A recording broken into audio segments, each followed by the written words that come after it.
كصحفيه وجبي 3 ملايين تكفيك؟ ما عندكش الجرأة باش تقول. لماذا الشاب الجزائري يفضل انه يخدم في بلاد الغير على انه يخدم في بلاده؟ ايه انا تقعدي بينا ولا انت تعطيني 4 ملايين للشهر وهو يعطيني 19 مليون للشهر؟ شكون خير؟ نوكل يما وبابا ونتزوج وندير تاويل وندير دار ونشري طوموبيل ب 100 اورو وراني عايش، ولا ب 3 ملايين للشهر نجري مورتريسيتي والماء ويقطعوا لي الكونتور وما كاش وكيفاش؟ بيناتنا 3 ملايين تكفيك انت؟ كصحفيه وجبي 3 ملايين تكفيك؟ ما عندكش الجرأة باش تقولي تكفيني. علاه نكذبوا على روحتينا؟ المجتمع الجزائري يكذب برك باش يرضي اللي راهو مسؤول عليه. علاش ما قدرتيش تردي؟ بالك بيسك المسؤول عليك يقول لك علاه تردي؟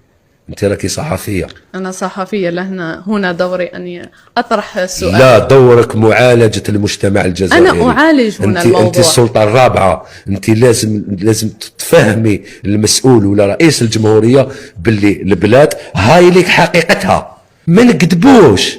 مشكل تاعنا الخوف من المسؤول وما نخافوش من ربي.